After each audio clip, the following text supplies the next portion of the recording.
Aujourd'hui, on va s'intéresser à un livre de 1883 qui a complètement bouleversé notre regard sur l'humanité. Et pas toujours pour le meilleur, loin de là. Ce livre, ce sont les Enquêtes sur la faculté humaine de Francis Galton.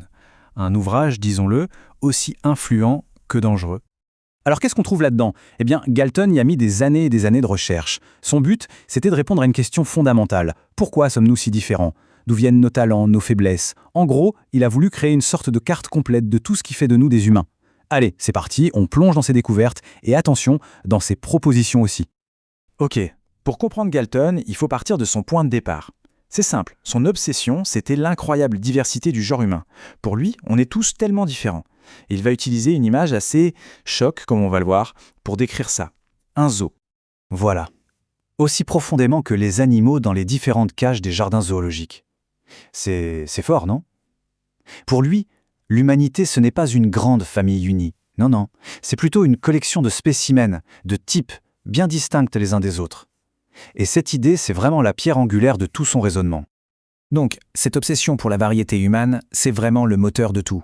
Il ne voit pas ça comme des petits détails, des variations mineures. Pour lui, c'est fondamental. C'est au cœur même de notre identité. Et là, il a une idée qui va tout changer. Si ces différences existent, eh bien, on doit pouvoir les mesurer.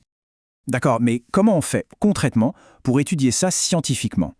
La réponse de Galton est radicale, et elle tient en un seul mot: mesurer. Tout mesurer. Pour lui, si on ne peut pas mettre un chiffre dessus, on ne peut pas vraiment comprendre. Et là, il faut le dire, il devient un vrai pionnier. Il va être l'un des premiers à appliquer les statistiques, les chiffres à nous, aux humains.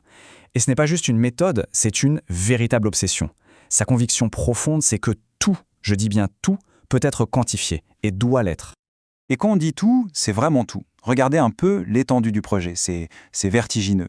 La finesse de l'ouïe, la forme du visage des criminels, la manière dont les gens se représentent les nombres dans leur tête, et même des trucs super abstraits comme l'énergie ou le caractère. C'est juste une tentative monumentale de traduire l'entièreté de l'expérience humaine en chiffres. Alors pourquoi faire tout ça? Pour lui, les stats, c'est un super outil. C'est ce qui permet de prendre tout ce chaos de différences humaines et d'en faire des données claires, nettes, ordonnées. Et le but final, c'est quoi? C'est de trouver l'humain type, la norme, pour ensuite, bien sûr, mesurer à quel point les autres s'en écartent, et donc les classer. Et voilà où ça nous mène, parce que ces mesures, évidemment, ne sont pas neutres du tout. Elles ont un but, établir des hiérarchies. Hop, à partir de ces chiffres, il va prouver que les hommes ont des sens plus fins que les femmes, ou que les hommes civilisés sont supérieurs aux sauvages. Le chiffre devient une arme, la mesure devient un jugement de valeur. Ok, donc on a des différences, on peut les mesurer, on peut les classer. La question suivante est logique. Mais d'où viennent ces différences? C'est là qu'on arrive au cœur de la théorie de Galton. Galton est l'un des premiers à poser clairement sur la table le fameux débat nature contre culture. En gros, l'inné contre l'acquis. Qu'est-ce qui compte le plus? Ce avec quoi on est ou ce qu'on vit?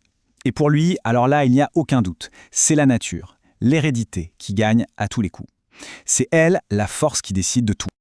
Et il a une métaphore pour ça qui est juste géniale pour comprendre sa pensée. C'est celle du cours d'eau. Imaginez, l'hérédité, c'est le courant puissant du fleuve. Et l'éducation, l'environnement, tout ce qui nous arrive dans la vie, ce sont juste des petits bouts de bois, des feuilles qui tourbillonnent à la surface. Le courant, lui, il est inarrêtable. Il fonce et il impose sa direction, quoi qu'il arrive. La conclusion de tout ça, elle est totale. Pour lui, ce ne sont pas que les traits physiques, non. C'est aussi l'intelligence, l'énergie et même les tendances criminelles. Tout, ou presque tout, est hérité. L'acquis ne pèse presque rien. C'est la nature qui règne, point final. Et c'est là qu'on arrive au point de bascule. Le moment où toutes ces observations, toutes ces théories aboutissent à une proposition. Une proposition radicale et franchement dangereuse. Parce que si on suit sa logique jusqu'au bout, la question est inévitable. Si le talent, l'intelligence, la santé sont héréditaires, mais que les maladies et la bêtise le sont aussi, est-ce qu'on doit juste regarder faire la nature? Est-ce qu'on ne devrait pas intervenir? Et la réponse de Galton à cette question, c'est un nouveau mot, une nouvelle science qu'il va inventer de toutes pièces, l'eugénisme. Ça vient du grec eugénos, ce qui veut dire bien-être. Et le but, et il ne s'en cache pas, c'est écrit noir sur blanc, comprendre comment on peut produire des humains de type élevé. Et attention, c'est important de comprendre ça. Pour Galton, ce n'est pas une idée monstrueuse, au contraire, il présente ça comme un devoir, une responsabilité immense. Pour la première fois de l'histoire, dit-il, on a les outils scientifiques pour guider notre propre évolution. Ne pas le faire serait irresponsable. On a vu l'idée. Maintenant, parlons de l'héritage. Parce que cette idée, une fois qu'elle est sortie de la boîte, a eu un impact profond. Et, on le sait aujourd'hui, souvent absolument tragique. Le vrai pouvoir et le vrai danger du livre de Galton, il est là. C'est qu'il a donné un vernis, une caution scientifique à l'idée de classer les gens, de hiérarchiser la valeur des vies humaines. En passant de l'observation à la mesure, puis de la mesure au jugement, il a tout simplement ouvert la porte à l'idée qu'on pouvait et qu'on devait gérer le cheptel humain.